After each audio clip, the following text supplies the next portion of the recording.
Everybody, welcome to our final session of the Coach Learning Series. This is all about coach success stories and AMA. We've gone over a lot of specific topics in the prior sessions, and the goal of this session is to just kind of, answer any remaining questions and hear from coaches who have found a lot of success on the platform in different categories and different kind of stages on Leland. So I'm super excited to jump into it. We'll start with some intros. So our panelists today will be Mike H, Angela C, and Christina P.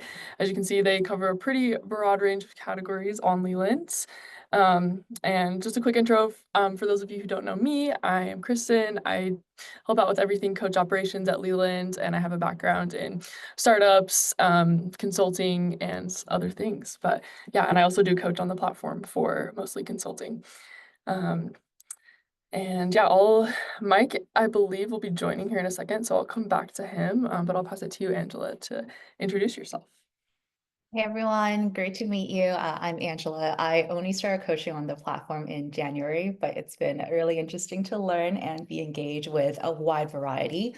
Now I've been supporting people across the MBA, both DMBA and regular MBA for round 3 and round 1, as well as entrepreneurship and general career development. By background, I was a consultant, went into do my master's degree, but then I decided that international policy wasn't really for me. It was actually edtech instead.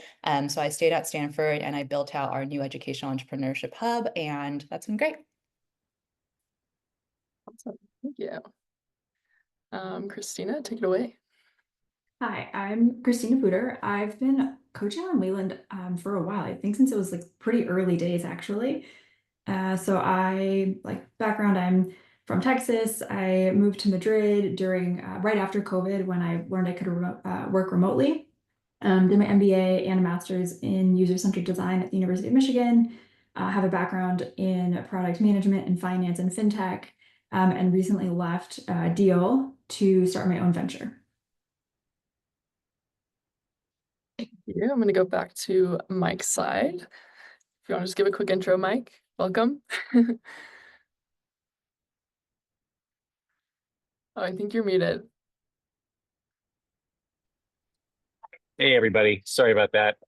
Just jumping in from another meeting. But my name's Mike, and spent about 18 years at Stanford's Graduate School of Business, first as a student, and I ran something called the Center for Leadership Development and Research, which mostly was involved in the MBA leadership curriculum, and then spent about a little over a decade running something called the Stanford MSX program, which is a one-year mid-career degree program, including admissions. So more recently, about the last year, I've been running a consulting firm that looks at leadership issues for companies that are dealing with AI initiatives. But I've been really thrilled to be part of the Leland community as well, bringing some of my experience, to people that are considering business school. Great, thank you so much. So yeah, as you can see, we have a wide range of coaching experiences, work experiences in our panelists today. And just gonna dive into some questions. This is all Q&A. So if anyone in the chat has a question you would like to add to the Q&A, feel free to send me a message in the Slack, and we will go through that question as well. In addition to some of the questions that people have submitted beforehand, and we've just kind of prepared as commonly asked questions. The kind of overall goal is to just help you learn how to take your business on Leland to the next level. And I hope through this session from Angela, Christina, and Mike, you can hear and get a sense of how these coaches have built a successful business on Leland and what their kind of journey has been like. So first question is, what is your number one tip for building a great coaching business on the Leland platform?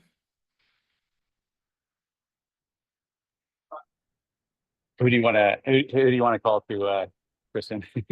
Go for it, Mike. You All right. So I will say something a little facetious. Go and work at a school like Stanford for 10 years in admissions, and then get on the Leland platform. It'll help boost your credibility with people that are looking at applying to business school. In all seriousness, I mean, I don't think this is false modesty, but I don't know that I'm the best person necessarily to to give advice here to many of you if you haven't actually had the opportunity to work in an admissions office, because I got on the Leland platform and a lot of people reach out to me or contact me because they see that I have admissions office experience, and so that gives me kind of an obvious leg up just in terms of marketing. But I do think that it's been a learning journey for me this year. I'd never done essentially admissions consulting or coaching. Many people have experience when they come onto the Leland platform with that. I did not. So, I think most important is to really understand, like, what is your value proposition? What are the type of people that are coming onto the platform that that you can actually credibly give help to. For me, I don't have a lot of people that are applying to Columbia Business School, for example. People see that I've worked at Stanford. They know, I worked at Stanford for over a decade, and so that's my kind of core, offering is that people that are interested in the GSD, they can come to me and get some inside knowledge. Obviously I do support people that apply to other schools, but just knowing kind of like where, I think of it as like a bullseye and concentric circles, to know who is the client that you can offer the most value to, and then sort of go out from there and try to build a business as much as possible that's rooted in and focused on those people that where you have the most to offer. I love that. Specificity is so important. Leland has a lot of great coaches, a lot of people with great backgrounds, but I think like the differentiator is your ability to communicate exactly how you can add value and exactly like the niche where you play best.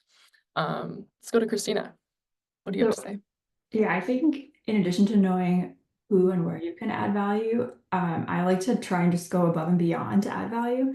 So especially when you're newer and you're trying to build your business and you maybe don't have as many clients, going above and beyond. So like I will send jobs that I see that I think people be a good fit for. So like, in my mind when I'm looking at stuff on LinkedIn, I'll think, oh, I know somebody who'd be good for that. And I'll send it to them. I remember I put in my calendar when they have an interview and I message them in the morning and say good luck. And then I ask them afterward how it went. If I haven't heard from them in a while, I'll follow up and send them a message and just say like, how's your recruiting journey going? Is there anything you need help with? And then I also have made, or like if I find things that I think are useful or things that I've made like question banks for behavioral interviews or practice case, case interviews, I'll send that to them so they can do some work on their own before we meet, so they come super prepared. And I think a lot of this isn't scalable when you get more and more clients, but in the beginning, like giving just like as much value as possible and going really above and beyond is super useful to like building a brand and a reputation and getting referrals and getting good reviews. I love that. It's like the difference between, having a client transactionally, giving them help versus like having a relationship where they're actually someone that is on your calendar and you think about. Angela? Yeah, what's your- for sure. Like I wanted to double tap on that super quickly. I think that like this question is interesting because you're asking about like coaching business, right? There's a business side, of course, that we should think about, but the coaching side, the relationship side is really important. And I definitely agree with Christina's approach where like I like to think of my like clients as like mentees or like as people first, like really checking up with them, like when they had their GMAT, if it went well or not. Like one of them is running a half marathon tomorrow, so I'm going to be checking up on him on Sunday to see how he did. I think that being able to like understand them as people really helps them to both like trust you and the guidance that you're giving, because sometimes, especially when you're going into MBA missions or maybe like a very difficult recruiting cycle or entrepreneurship, like they're taking a big risk in trusting you to do X, Y, and Z because that's their only chance to do it, or that's their only chance that particular year in order to get in. So it's important to cultivate that relational trust. But I also think like on the business side of things, I've had actually multiple clients that they purchase something first and then they purchase more after. So for example, I would do like a LinkedIn trial and that transitions into like a 10-hour package for career development. Or like I helped a client with Ding analysis for round 2 and now we're doing a comprehensive for round 3. I think like when you're able to build up your relationship with that person, you really get to not to be like very Silicon Valley, but like increase the lifetime value and like increase the duration of your relationship, both as people, but also their spend on Leland and their spend with you. I love that. Yeah. So many great points there. And so much of this is, it's relationship centric. It's more than just having a coaching call, but thinking about all the moving pieces of their life and like playing a mentor role in that. Okay, we're gonna move to the next question. This is a related question, but something that I think we think about often as the Leland team and just like listening to coaches, where a lot of coaches kind of have this moment where they're like, oh, like it clicks. Like all of a sudden I know how to get clients. All of a sudden I know how to sell effectively. So whether it's with like, lead generation or closing sales or, like upselling clients to bigger packages, would love to hear from each of you just like some of the kind of unlocks you've had as you've gotten more clients and scaled your business. And whoever wants to start on this one can take it away. I mean, I'll start, but I'll just reiterate. I don't consider myself the expert here, and I see that there's only about 5 people that are not sort of part of the hosts or the speakers, and so I'd love to hear from any in terms of suggestions that they have in this area. I think I initially got on the Leland. I actually had someone that I'd worked with when I was still at Stanford who reached out, or I had interacted with, who reached out and asked for coaching or consulting, and as a result of that and some outreach from Erica here, I got on the Leland platform to give it a try. And initially I got a good number of inquiries from people, I think just because of my profile and my background. But I learned, fairly quickly that basically just like an intro call and then just kind of like assuming that someone's going to follow up didn't generate a lot of sort of packages or sort of engagements. That you need to use that call effectively. You need to learn. I think of it as I want to learn as much as possible, and then you need to do some follow-up. And if you think about a lot of the classic marketing, essentially, right? You give your email to someone, suddenly you've got 15 emails over the next 10 days that you're getting in your inbox, and there's a reason why that happens. I mean, it generally does work. It converts more people into sales. And so I've started to build up some follow-up messages that I can send that are essentially coaching, providing tips, providing some guidance.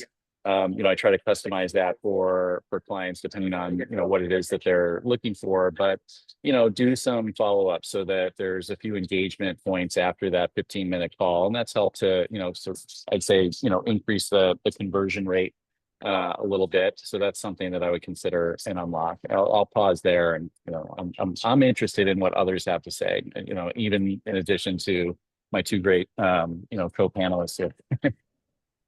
I think Indrani actually posted something in the Slack chat earlier this week that was a really good timeline. So Indrani, I'm not gonna call you out, but if you No, it's fine. to I share think a bit more.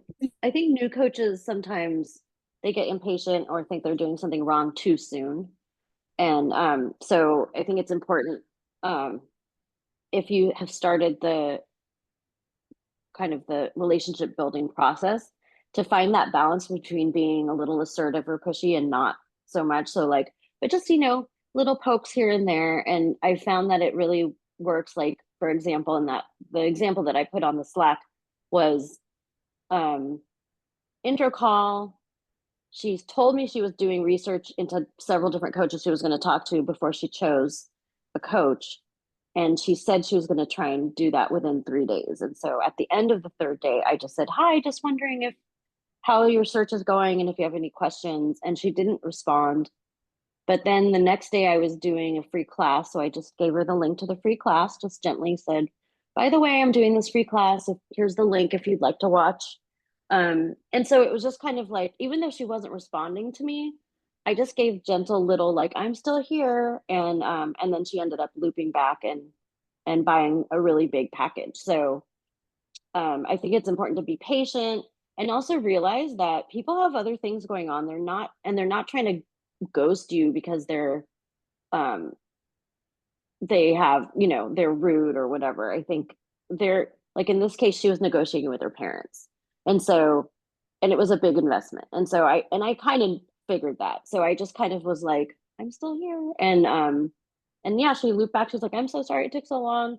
But I think while she was negotiating with her parents, she probably didn't want to give me false if there was some kind of she was kind of really pushing them, and she wasn't sure if they were going to come through. I know that sometimes parents, especially if you're at work, so I'm a law school coach, and so a lot of my clients are still in college or just out of college, and their parents are still very much involved in their lives, and the parents pay, which I actually love because a lot of times it's easier to deal if the parents are paying than if a college student or new college grad are paying. But a lot of things can happen in between the intro call and when you land the package, and this took almost 2 weeks. So Yeah, but all great, so great. I wanted to double tap on that. Like my first ever client who I actually just got off a call with, we're working on a comprehensive 3-school deferred MBA package together. I think the reason why I was able to land him was because I asked him early on, like, who are the other decision makers in this, situation? Because like as a DMBA client, you're not going to really have that much financial leeway, self-sufficiency, however you want to call it. And he said like, hey, like, I really need to talk to my parents about this. And I was like, okay, let me put together a deck for you about how I coach and my success rates and share this with your parents. And then afterwards, he like bought a 3-school package. So I think that knowing who the people who are the decision makers, giving them the information and also the comfort level that you will be able to support their son, daughter to like do XYZ is really important. But some other unlocks that I experienced, a lot of them were actually like product feature related, if that makes sense. So not to plug the Leland team's work, but great job, especially recently. Since I started coaching only a couple of months ago, I think most of these features are also just new to everyone, including me. But for each of the intro calls, I always try to end with like a 2-3 minute discussion about what the package can look like, how I can help them, and then having the recommended or offering button in addition to that is a really great way to send more follow-ups, to like give them something specific to choose, because a lot of times there's like they know it's a big commitment and there's a bit of like a decision paralysis on like, how much should I purchase? Like, what should I actually do? So talking them through it and then actually offering it to them, I think makes a big difference. The other thing that I think was an unlock for me, definitely was starting to do some of the events. So Mike and I, we did a DMBA event, and then I also did a round 3 event myself. And then from those, I think I literally got like 4 leads during the call, which was amazing. And that just, it helps so much with lead gen. Some of them didn't really convert. I feel like the people who reach out directly to my profile, they're the most conversion friendly because they know they want to work with you and they choose to work with you. But at least you have those calls and you almost have like reps in about how you're supposed to be having these conversations. So I will also just pause there and then see if Christina has anything to add. Yeah, so it's funny, I have a very different experience because I don't do much with MBA coaching. I mostly do mid-career coaching, so I don't have anything to do with like parents. Usually it's just selling directly to the person on the call, which maybe is easier, maybe it's harder. But one thing, Jesse, you mentioned, how do you turn people down? I actually have started doing this recently because I've learned that when I take on people who aren't a good fit, they suck my time and energy like no other, and it's terrible. So I can usually tell either from their messaging to me before we even meet or on the intro call.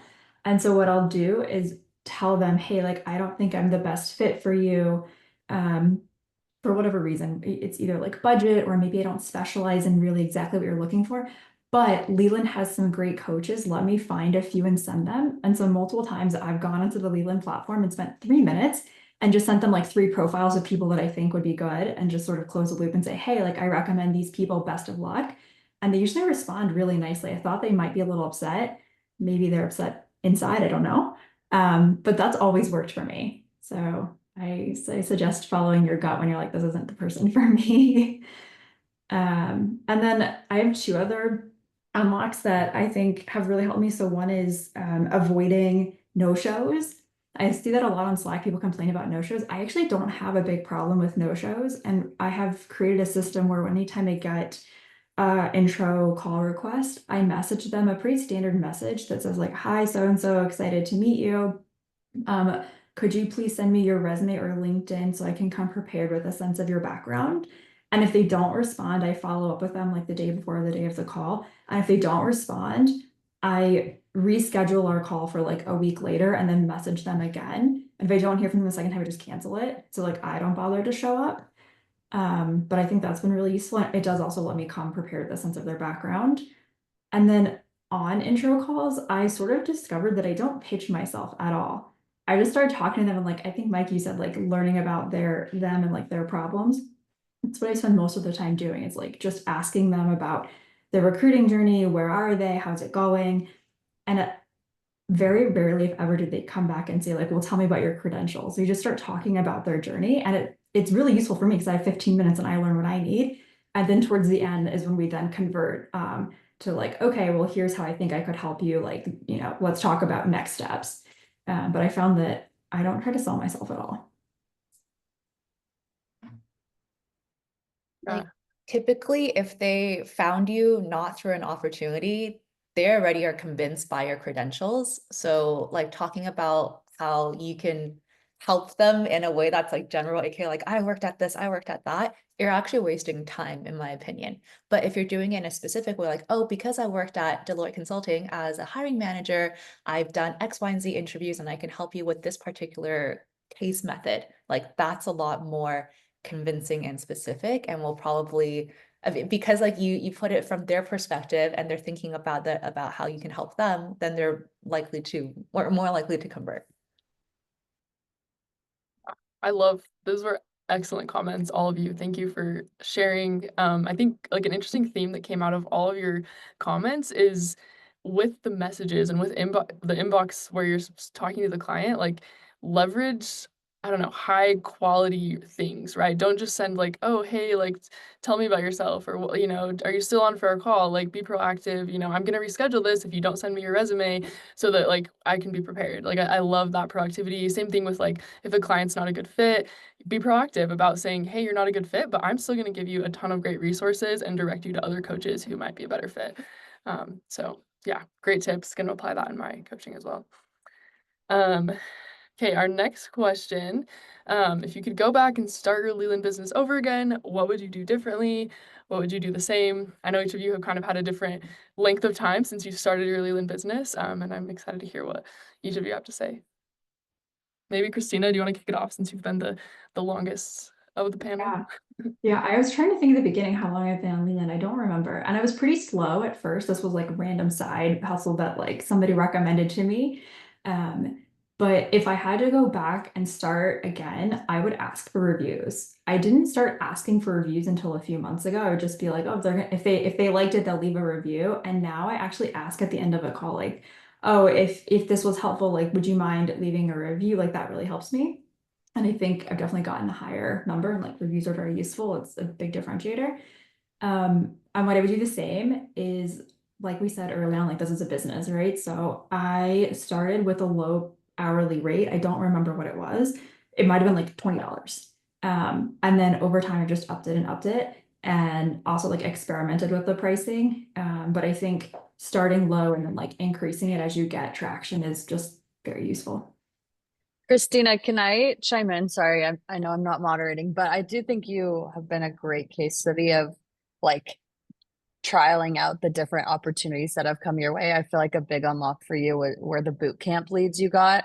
Yeah. Is there anything you want to share kind of about that process that made you feel like you started getting traction, and maybe it was taking leads that were under your desired rate that you had set? These are all Yeah. things I think coaches on the call could benefit from. Yeah, so I do take leads that are under my hourly rate, especially if I think they're high quality, like we talked about. So if somebody from Leland messages me, or I get an opportunity that says, hey, I have a final round interview coming up, or I have a big interview coming up, that to me is like a really good starting point because they already have put in all the work and they've shown that they can like get past 1 or 2 interview screens. So I pretty much always take those because I think it's just like getting another good win. and like an opportunity for like more referrals or like another, logo on your profile. And then yeah, I think the boot camps don't often convert to longer term clients, but it is a good way to get like extra reviews pretty quickly, potentially like more logos. Every once in a while, meet somebody who's a good win, and they're very short. So I think it's a good like burst if you have the time to put in to do several of them. Love that. Jesse, do you have a question or a comment? Feel free to come Yeah, up. I just wanted to jump in on the reviews, actually. I remember in one of the earlier events, Erica talking about the difference of like a short little general review versus the kind of long and detailed reviews. And this is definitely a tip I would, as far as that kind of unlock, I will ask very specifically, like, I would love to hear what each stage of the process was like for you. What was your experience, especially on like a full package, right? We went through all of these pieces of the puzzle over this huge period of time, and it really can help my future prospective clients understand what it's actually going to be like. And that, I think, has been really, really effective. You can look at my reviews are generally really, really long. And every time I get a new client, they're always mentioning that. So I think that's kind of a really just ask them to be detailed if possible. I love that. Kind of ties into Angela's question that she asked about. And if you have comments, feel free to chime in. But yeah, I think like another kind of insight I've seen from coaches and getting like reviews that are not just like, oh, 5 stars, they were great, but like they changed my life, or like this was a transformative experience. A lot of that really just ties into like, how are you treating them as a client? Are you treating them as, someone whose life you really want to impact, or are you treating them as like someone who is just another person that you're getting a call with? Okay, if we don't have any more comment, let's see. Oh, not everyone has said this yet, actually. So Angela, Mike, do you have a thought on the original question? Yeah, I struggled with this question a little bit because there's definitely things that I would do differently knowing what I know now. But, when I look back, I think I didn't know that when I was starting on the platform. I think some people come into this with, prior experience with admissions coaching or consulting. I did not. So, I was sort of learning the ropes somewhat, and just so knowing what I know now, I would focus on developing a set of events that I could do, both periodically, as well as one-off events, because I think those are great ways to signal to people essentially where some, specialized insights that you can share are. And it can be a great way to generate, some leads, sort of in your funnel a little bit.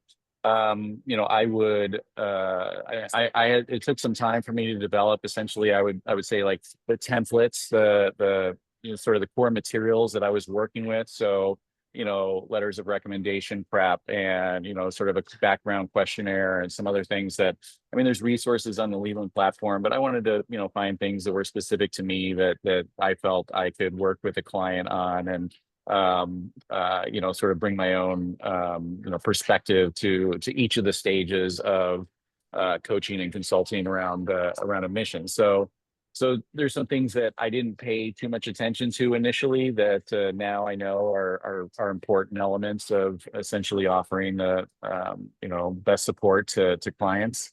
But it was a learning process for me. So I don't,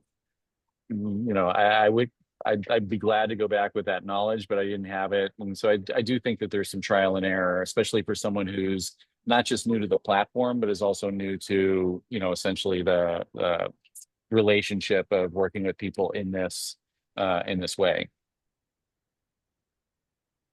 Totally. I could add something too, if you don't mind, Kristen. Yeah. One thing I would do, I was intimidated by doing free events at first. It just seemed overwhelming and scary. And then once I did my first one, I was like, oh, that was super fun.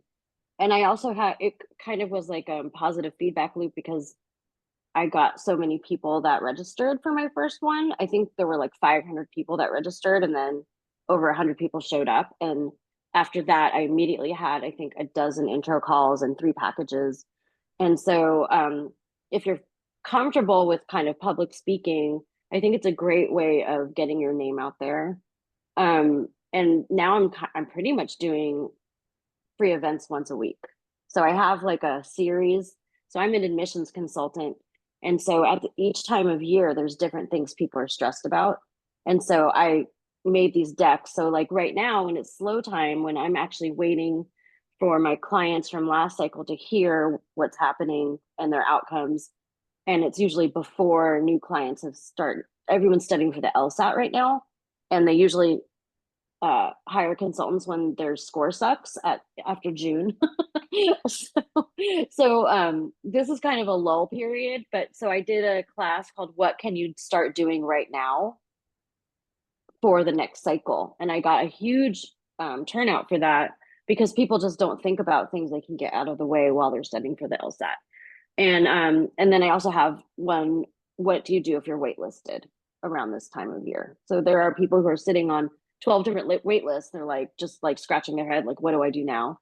So I talked about deposit deadlines and negotiating and all that kind of stuff. So I have I think I have 5 events that I'm going to start kind of churning through at the same time each year, like in a kind of almost like a series. And I'm really excited about that. And I wish I had thought of that earlier. And then the other thing I would do is probably, I think I diluted my profile a bit at first because I was like, oh, I'll help with PhD, I'll help with master's, I'll help with law, I'll help with career. And I think that also can be detrimental because people will look at your panel and be like, well, what are you actually specializing in? How can you be an expert at all these different things? So this year I started just focusing on law, which is my favorite anyway. And I think it's actually helped me a lot. Excellent tips. Thank you. Yeah, Ty, do you want to jump in? Yes, thank you. I'd like to go back to Christine's point on how to set your, because I've gotten this and I'm pretty new to Leland. And I've been told that if you have too low a rate, then you are selling yourself short and that people won't think that you are actually qualified to do what you want to do. And if you set it too high, they're put off because they don't want to pay that much money or they can't pay that much money. And I work with medical school admissions, and the folks that I have had the most experience with before, in my job rather than here on Leland, have been students who are first generation college students. So they come from families frequently that are lower on the socioeconomic scale and are scared off by the high prices. But that's the demographic that I would really like to people. Yeah. Your connection is breaking up a tiny bit, but I think we got the gist of the question. And I'll just chime in first, and then I would love to hear from others. But yeah, this is a great question. Pricing is hard, and Leland is actually over the next few weeks going to be releasing some product updates to help help you all like not have to worry as much about pricing and have a better understanding of like just better guideline for how pricing reflects experience level. But I will also just say a couple things I've noticed with coaches, especially like, yeah, if you love working with coaches or clients from certain like disadvantaged backgrounds, a lot of people will say, hey, if you're from these backgrounds and you don't feel like you can afford coaching with me, like please send me a message. Like I would love to chat with you and talk about like discounts I offer. So I think making that really apparent on your profile that you really love working with students from those backgrounds and just offering pretty explicitly like that you're really willing to do a discount can help you. Even like you can be at a higher rate that reflects kind of your experience level, but you can, give them a great discount so that it's something they can afford. So I would maybe go a different route. I was the first person in my family to graduate from college. I paid for college on my own. It was really hard for me to start my career because I had no one to help me. So I would have loved to have you, Ty, although I didn't go to medical school. I think one of the problems with discounts is that when you're looking through the coaches, you don't see that. So I see that Ty is way out of my price range and I don't even bother to read her profile. If you're okay with the lower price, maybe also if you're just starting out, I would put in your like headline tagline that like you focus on first gen college students and like are an expert, and that's why you have an affordable price, so that they see that, like, you know, you have experience and you've purposely set your price at an affordable rate. And maybe over time, if you want to increase it or change it, you can. But I think that just being really clear that your price is within their price range on purpose, not because you're inexperienced, is super useful. And like, I'm glad there are people like you that exist, because I didn't have help and I wish I had. I am also a first gen. And that's why I am, so passionate about this group of people. So thank you for your advice. I really appreciate it.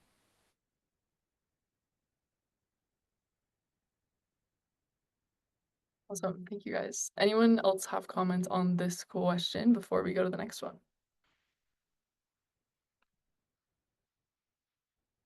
Okay. This is a fun one. Excited to hear from each of you. And if anyone else who's not on the panel wants to share, you're more than welcome to as well. But what has been your most impactful coaching moment on the Leland platform?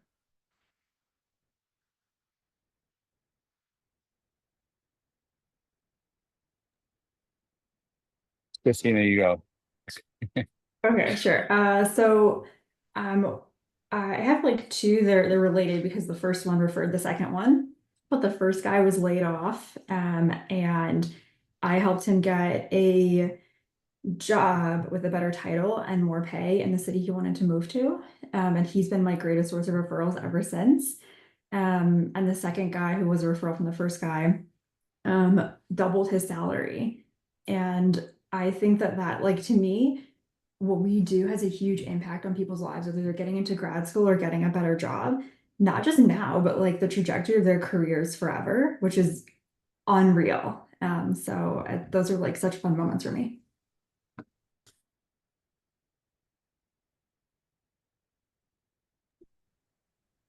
I just started coaching not too long ago, so I haven't had any like life-changing moments like that. But I feel like if I can talk about a small win. So my client that I was just on a call with before this, he's DMBA, went to Penn, same as me. So there's a lot in common. And I was a little worried about him because a lot of Penn kids are procrastinators, and him included. So although we locked down a package like in January or February, he didn't get his essay drafts to me for DMBA, which is due in less than a month, until today. I'm very worried about him, tried communicating a lot. He was a little down the GMAT rabbit hole. But like I still tried my best, and I gave him all the information up front that I could. And today, just like reading through his essay drafts, it was so good. Like the way that he put everything together was amazing. And it was a very affirming call because he was like, I'm sorry, I was a little slow and ghosty. Love the self, like recognition. The second is he's like, yeah, I've really listened to like all the tips that you shared in all the different articles, both from Leland and also the packages that you gave.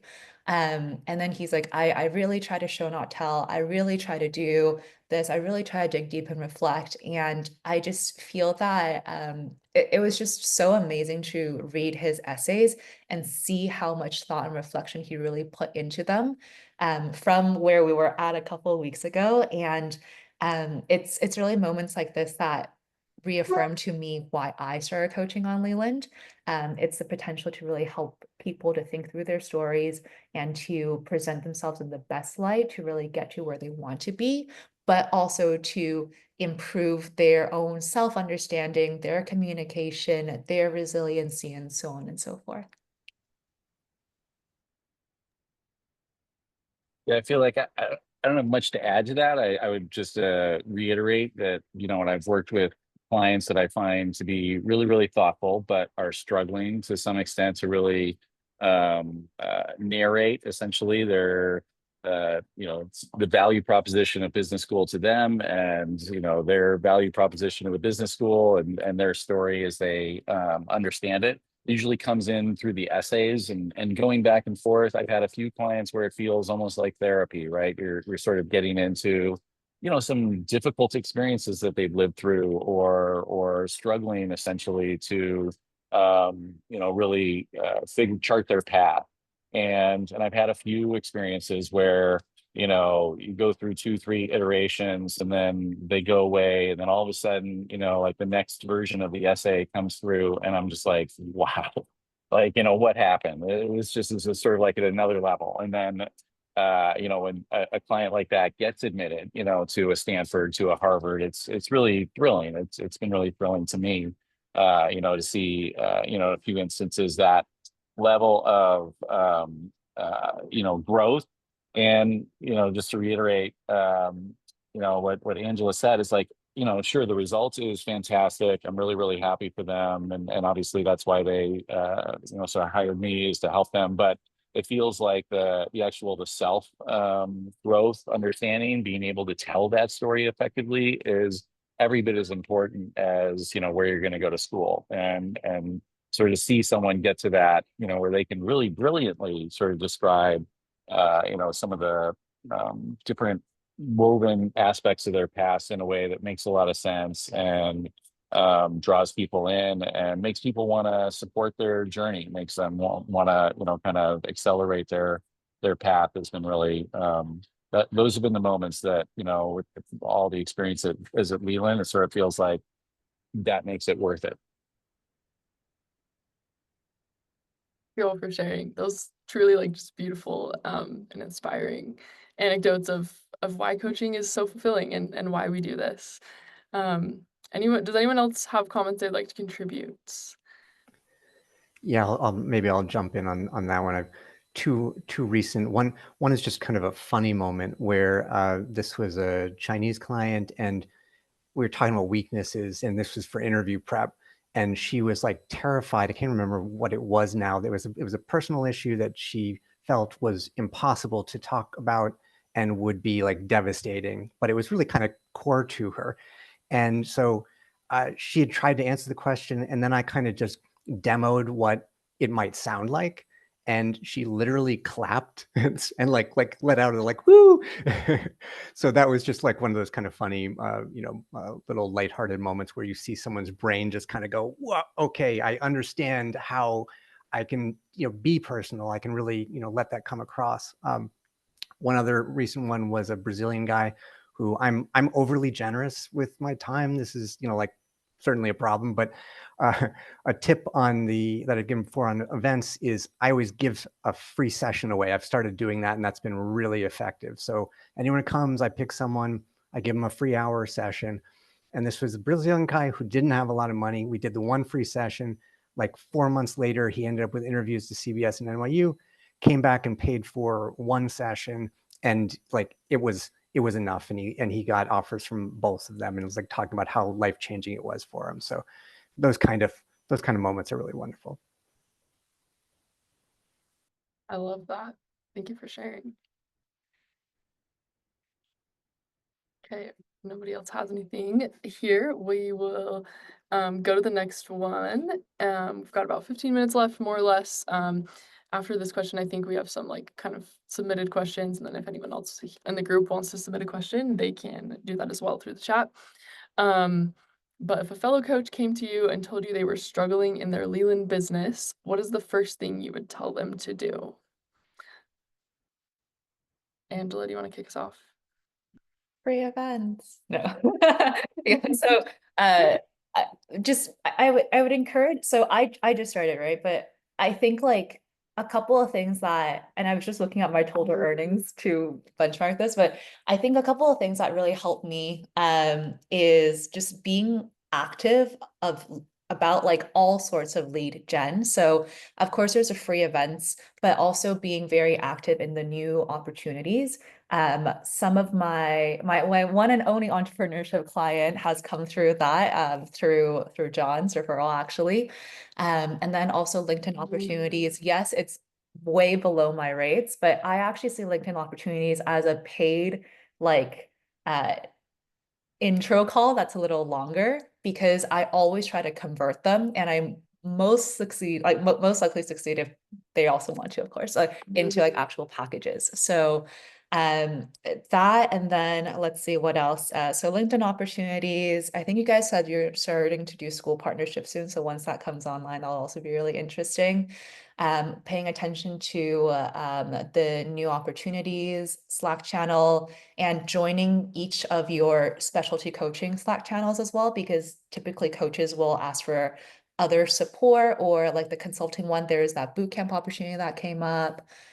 So just being active on like all the coach Slacks, I think has been a really big game changer for me as I was trying to build out my business, and I still am. But that is what I would tell others to do. Love it. Coach Slack is truly a wealth of opportunities and knowledge. So yeah, we we love it when coaches pay attention. Okay, so I would approach this the same way I approach pretty much all my coaching calls. I always ask them, okay, like, what are you doing and where is it going wrong? So typically I say, okay, you're already applying, and then are you applying and not getting interviews, or are you applying, getting interviews and not getting offers? Because that tells me like where your problem is. And so here I would imagine there's kind of two big hurdles. So it's, are you not getting any intro calls, which is like the lead gen, or are you getting intro calls and not converting? And then I think based on that, you can figure out, okay, if you're not getting intro calls, how do you do more marketing? How do you maybe tweak your pricing? How do you tweak your branding? Like Indrani said, I just focus on law school. Ty, we talked about like pricing, Angela talked about marketing. So where and there do you maybe need to improve?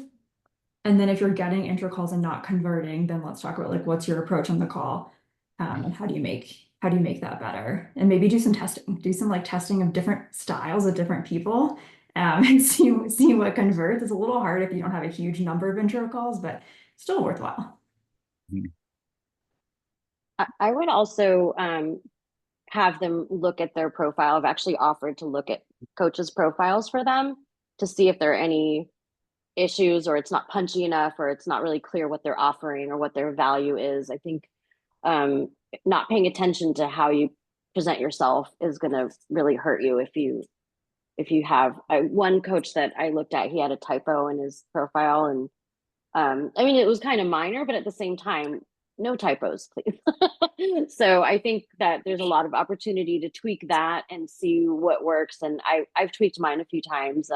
And also having a video on the profile, I think also helps. A 2-minute video that's kind of like humanizes you, shows you how you communicate. I think you can kind of get a vibe. So I would recommend doing a video too if they haven't done one yet.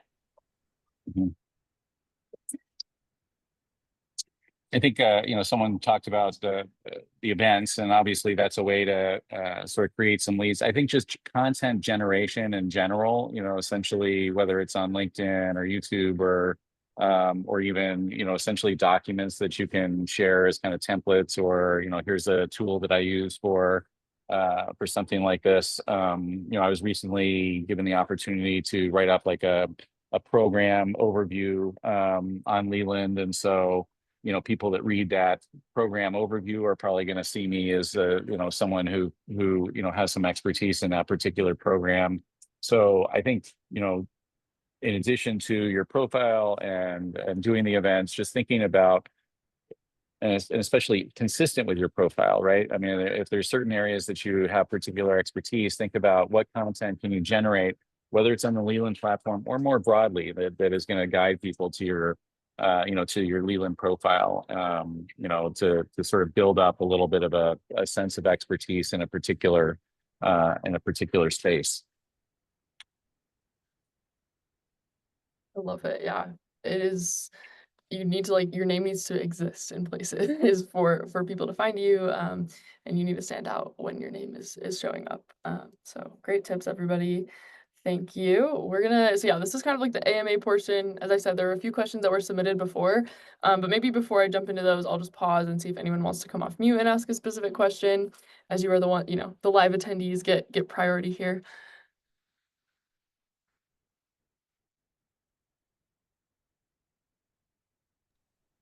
Hi, can I ask a question? Yeah. I think a couple of coaches touched on this. I do more career coaching similar to Christina.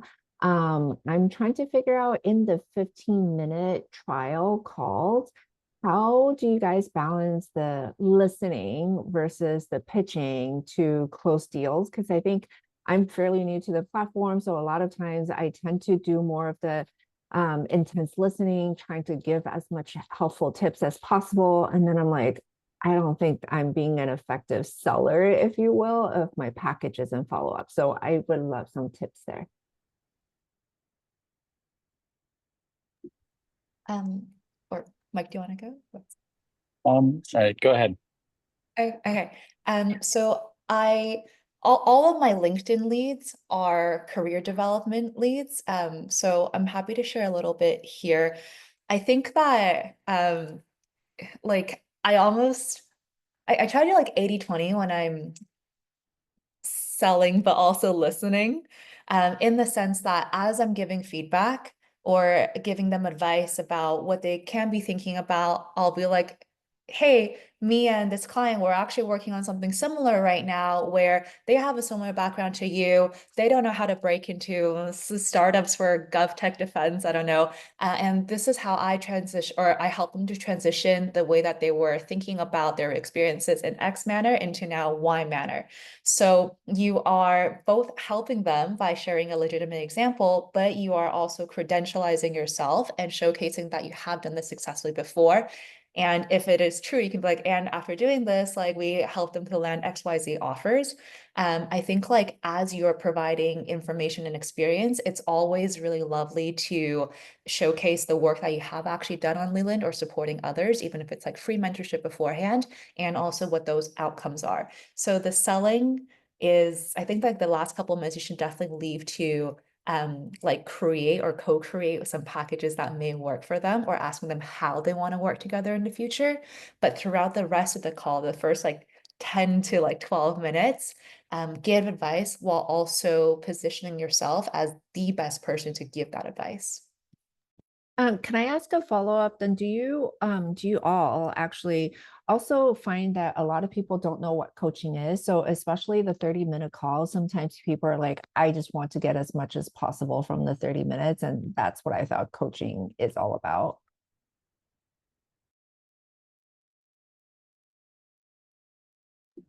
I don't, I haven't really struggled with that.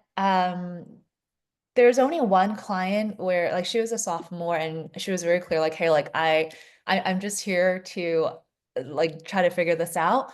I think one good way to vector for that is at the beginning of the calls, I always ask like, how did you find out about this opportunity?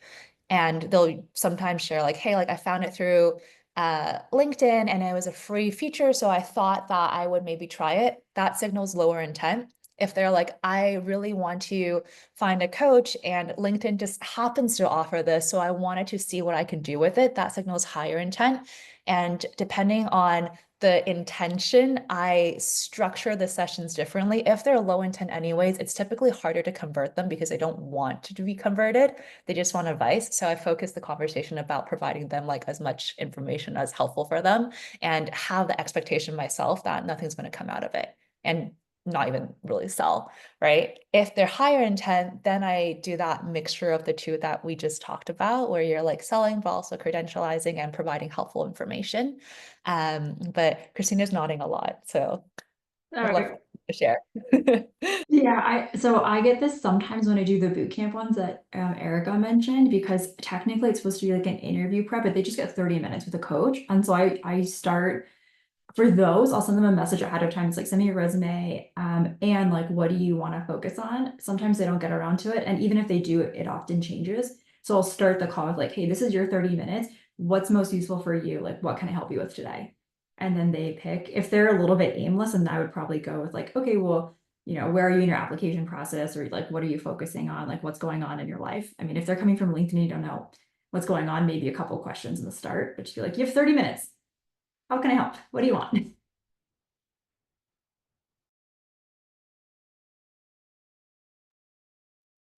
Those are super great tips. Yeah, we will be continuing to increase partnerships through universities and LinkedIn and boot camps. So expect more of those leads coming. And yeah, I think with those leads, you do need to recognize that they didn't necessarily come to Leland looking for a one-on-one coach. They came to Leland through, you know, something that kind of just popped into their inbox or was through another thing they purchased. So yeah, make sure you understand what they want and like what their expectations are. Okay, so Ty said her question was answered in the chat. I will just like pause if anyone else wants to contribute, and maybe Angela, yeah, jump in. Um, I just wanted to say, like, I think something Christina said earlier on this call really resonated with me, which is that like your time as a coach is precious, but so is your mental energy, because coaching is so emotionally intensive, at least in my opinion, because I really choose to like engage with them fully, try to help them to reach their dreams. And I think that may be even more true on like the school admission side of things than like just the like career development side of things. Because the applicants themselves and like the people that we're coaching put so much emphasis on like this is their stepping stone to like achieve their dreams, right? So based on that, like I do find that sometimes by the end of the week, I almost feel like a little like burnt out from like helping people, especially because I'm a very high energy coach. And I think what Christina shared earlier about being very intentional with the type of leads that you actually take on and like rejecting clients that you don't think is a good fit. And also kind of to what Jesse was asking in the chat, that's really important. Like, I don't think that you should be growing your business at all costs. You shouldn't be taking on all clients, especially if you can't give them the type of support they need or help them to achieve their dreams. I had to have a really long, awkward conversation with someone who applied to GSB like 3 times and still is trying to reapply with like no big changes to their profile. And like it was a 15-minute call that dragged on to 30 minutes because I kept on saying that we're not a good fit. He kept on asking why and trying to convince me that I should be working with him. In situations like that, I'm like, it's at some point, I think you just have to like put your foot down and be like, no, like we're really not a good fit. Maybe recommend them some other coaches like Christina said, or maybe just tell them that like, hey, this is really just not the vibe. Like you can't apply so many times without changes. And I think like as coaches, it's really important to make sure that like the connection is there and the fit is there, even when we're new, so that everything that we're doing, it is kind of striving towards the greater good of the people that we're helping. I love that. So true. Yeah, they're like from the Leland team side, it rarely ends well if a coach takes on a client who they aren't qualified to help. It's going to be harder for you as a coach. The client is likely going to have a worse experience, and yeah, we want good matches, and we have so many excellent coaches who maybe do have a specialty in what the client's looking for. So thank you guys all so much. We are pretty much at time. If anyone has last words, feel free to come off mute and say yeah, last tips. We didn't get through all these questions, but honestly, a lot of these questions were kind of asked ad hoc, so love that. Erica and I are here to support and everything. If you, yeah, like use the Slack as we've mentioned, new client opportunities, everything like that. We're here to help, and yeah, I want to see all of you succeed. Thanks all. I have an intro call starting right now, so I'm going to take some of the tips from everybody in the chat and put it to work. Thanks. Love to hear it, Mike. Thank you so much for joining. Thank you, everyone. Have a great weekend. Thank you guys. Bye.